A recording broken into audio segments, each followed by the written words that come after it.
जी प्यार से कहना धनंकार जी। आज जैसे अभी आपने सभी ने देखा कि किस तरह समागम का भी जो ये थीम स्थिरता और ये जो लोगो भी कि कैसे एक पेड़ का ही एक सिंबॉलिक रूप लेकर कि चाहे कितनी हवा चलती है और ऊपर से पेड़ इतना हिलता है, इतनी टहनियाँ, इतने पत्ते हिलते हैं, पर नीचे से तो वो रूट्स हैं जो पेड़ की एक जड़ें, वो इतनी मजबूती से उस पेड़ को कहीं सरकने नहीं देती, चाहे कितनी भी हवा चले। कैसे वो पेड़ अपनी जगह पे स्थिर इस वजह से ही हो पाता है क्योंकि उसकी रूट्स इतनी गहरी और मजबूत पकड़ रखती हैं।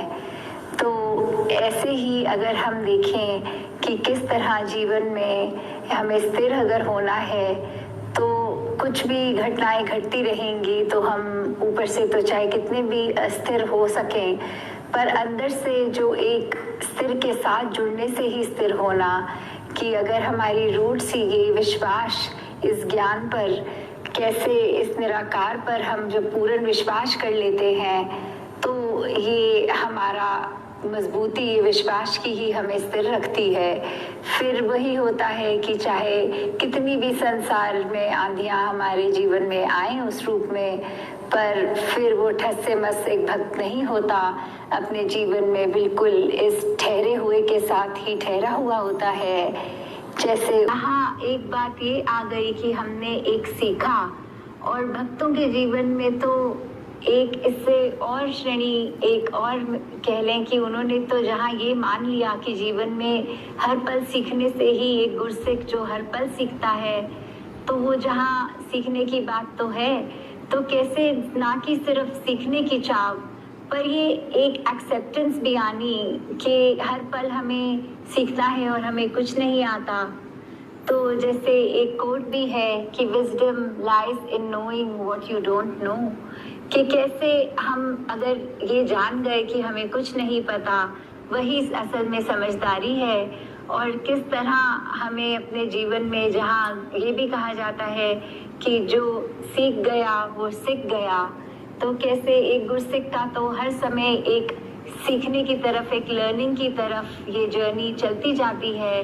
कभी भी गुरसिख पूरी तरह से कुछ नहीं सीखा होता क्योंकि अंत श्वास तक ये शिक्षा लेने की ये चाव, ये चाहना, एक मन में एक हम्बलनेस आने की, जब कुछ आता ही नहीं, सब दातार का ही है, उसने ही कर रहा है, कर हमें जितनी नॉलेज है वो भी दातार द्वारा ही आई है। तो वो वर्ल्डली नॉलेज का भी अहंकार नहीं, चाहे कितनी भी हो, चाहे कितने भी समझदार हों, फिर भी मन में यही भाव कि हमें तो कुछ नहीं आता। ये जो मन का भाव है ये एक गुरसिख के जीवन को बहुत ही खूबसूरत बना देता है। एक व्यक्ति अगर ब्रह्म ज्ञानी की श्रेणी आ जाती है, ये ब्रह्म ज्ञान प्राप्त हो जाता है, तो अगर उसी का ही अभिमान करने लग पड़े कि मैं एक ब्रह्म ज्ञानी हूँ, तो वो भी एक असल मायने में तो ज्ञान टिका ही नहीं मन में, क्योंकि एक ब्रह्म ज्ञानी होने के लिए अगर कोई वर्ल्डली नॉलेज तो इतना मैटर नहीं करती, ये नहीं कि वो नॉलेज भी होनी चाहिए, पर यहाँ तो एक समर्पण है कि दातार तूने अगर इस काबिल भी बनाया कि अच्छी पढ़ाई कर सके, अच्छी एक नौकरी कर सके, तो फिर भी ये दातार का ही दिया है। तो हम कैसे इसको सिर्फ एक समर्पित की आप ही की रिस्पॉन्सिबिलिटी दातार और आपने करवा लिया, तो यहाँ पे भी किसी वो बात का अभिमान ना करना। एक भक्त ने तो हमेशा गृहस्थ में ही भक्ति करनी है, तो जहाँ वो पढ़ाई लिखाई कामकाज तो एक हिस्सा बन ही जाता है। तो ब्रह्म ज्ञानी के जीवन में जहाँ ये सब होते हुए भी, पर सबसे बड़ी शिक्षा क्या है, एक ब्रह्म ज्ञान ही एक जीवन के लिए एक सबसे बड़ी शिक्षा है। इसी की नॉलेज, जो ये नॉलेज है, ये दातार ही एक सबसे बड़ी उपलब्धि हमारे जीवन की। तो कैसे सिर्फ हम मनुष्य तक भी नहीं रिस्ट्रिक्टेड, यहाँ तो ब्राह्मण से सीख लेने की बात है, तो उसी तरह हमें क्या शिक्षा किससे लेनी है, किसकी क्या अच्छाई है, उसको अपनाते चले जाएं, और जो भी किसी की नेगेटिविटी है वो अपनाने की हमें ज़रूरत नहीं, वो सीखने की नहीं। तो दातार कृपा करे कि हमारे अंदर ऐसी शिक्षाएं, ऐसी लर्निंग्स बैठे, वाकई ही मानवता के लिए हम एक पॉजिटिव कंट्रीब्यूशन ही कर पाए। दातार सभी पे कृपा करे। सात संगत जी, धन निरंकार जी। सात संगत जी प्यार से कहना धन निरंकार जी। सात संगत जी एक छोटी सी साखी है। सात संगत जी प्रमाण करना, दासी से गलतियां हो जाए तो बख्श लेना जी।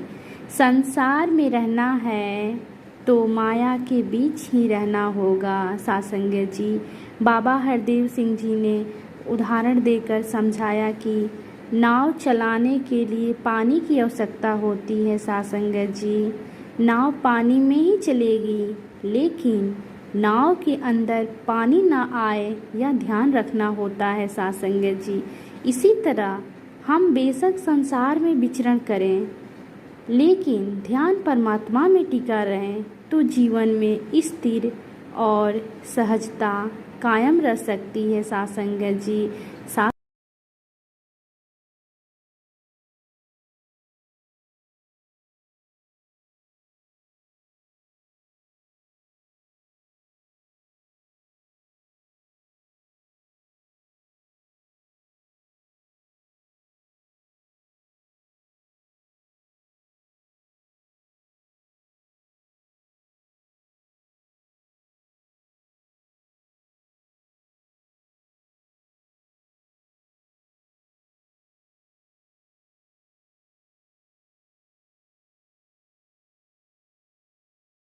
डोलायमान है। उनके साथ जुड़ने पर हमारी भी वैसी अवस्था बन जाती है। सात संगत जी जिस व्यक्ति के विचार डोल हो, आधे अधूरे हो, विश्वास पूरा ना हो और दो नावों पर पैर रखे हो, तो उनका संग करने से हमारे विचारों में भी बदलाव आ सकते हैं। ऐसे लोग खुद तो भ्रमों में ही हैं, औरों को भी भ्रमित कर देते हैं।